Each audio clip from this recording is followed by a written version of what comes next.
Okay, so this is going to be one of the first videos of the new year, and I didn't actually think I was going to be doing a video on this. I was going to do a video on the finished product after this, but I have put a lot of work and effort into this, and I think it's a good idea to show people in general what a full, in-depth typewriter restoration looks like in 2026. And it's only 2 days into 2026, but you know what? I like to get a head start on things. So, out here on this fabulous workbench, we have all of the parts for an Oliver No. 5 desktop typewriter from about 1910. Didn't mean to do that hand gesture. God, no. Do not comment about that. I'm going to edit that out. I lost my train of thought.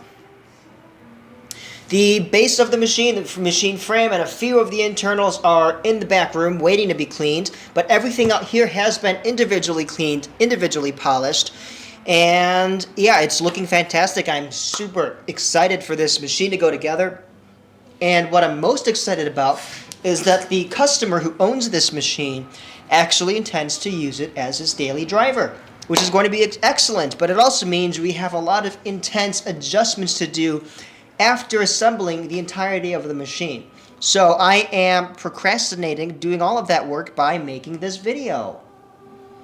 I'm taking photos of this process to document everything, and if the photos are ready by the time I get around to editing this video, which is probably very likely, then I'll post those. But my main camera is somewhere in Burbank, California, awaiting repairs, so I have this beast of a camera today. This is my lovely, if we can focus on it, Nikon F4 with a 100mm macro lens, and I've been using this to document a few parts and a few stages of this process, and it's truly an in-depth and crazy process. So we have all of the painted pieces, all of the chromed pieces, and everything has been cleaned and polished. It's been laid out pretty nicely, but we also have brand new Oliver feet, which we manufacture for these projects specifically. I want it to focus closer, but it won't. Anyway, ignoring that, moving on, we can see all of these pieces have been individually hand cleaned, hand polished, and they're looking very nice. I'll drag the camera over on this side, which is under a little bit more light, and here we have the actual carriage and escapement mechanism of the Oliver Model 5. I'll bring that a little closer to the camera so we can see that. It has cleaned, shined, and polished up beautifully well. We even see some of the original bluing finish on that spring down there. But yeah, this whole thing is super nice. We had to do some hand sanding and refinishing and polishing on the carriage bearing wheels so that these are nice and beautifully smooth. And we've also spent a lot of work cleaning up all of the type bars. Each one of these has, of course, been individually cleaned and finished as well, and that's what a lot of the adjustment is going to come down to. Just making sure all of those bars are nice and spotless, as well as aligned with one another for even typing. And then, if we get over here, we've got, let me set this down. We've got the carriage for the Oliver Model 5.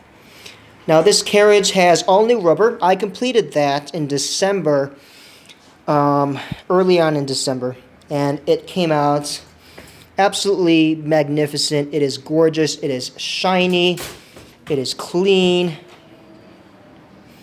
This has been a project a long time in the works, but I am and have always been dedicated to the highest possible quality of typewriter repair and restoration. So, the rest of the machine is going to look like this carriage, which means this is going to be a wonderful and beautiful final product, which I'm so excited to share.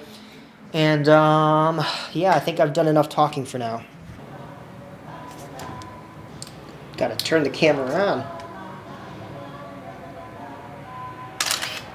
Awesome. We'll take a shot of these type bars as well.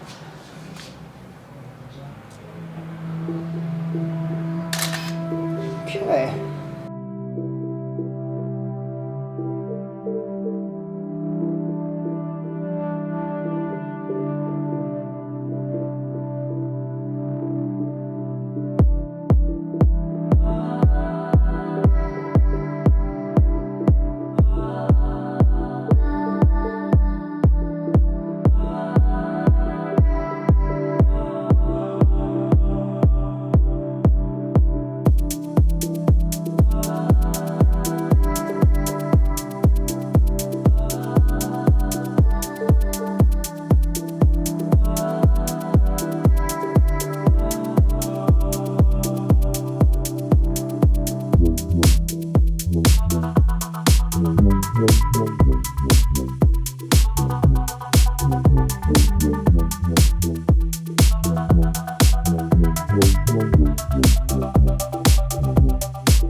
Okay, so it's the end of the day. If I turn my camera, you can see that it is indeed dark outside.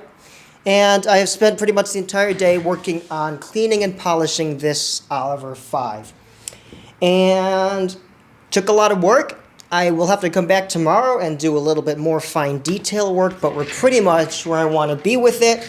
And where that is very shiny. Don't know how much of that's going to come through on the camera. This is the first time I'm actually using this camera. It's new to me. But this thing is looking absolutely marvelous from where I'm sitting. It's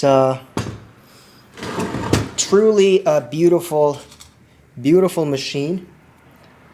Basically has a mirror finish, if you can see that. It's not really great. Let me bring the camera around this way here.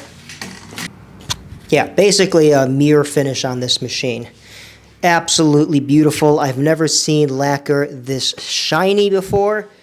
So very, very excited about all of this and just how wonderfully clean everything has come out to be.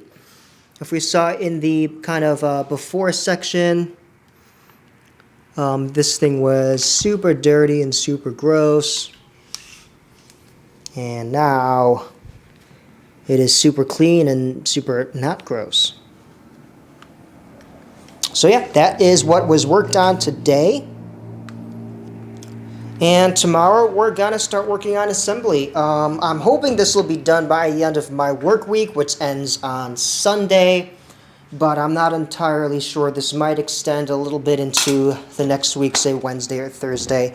Because I do have to give this quite a bit of attention to detail just to make sure all of the adjustments and everything are lined up and tuned exactly how I'd like them to be.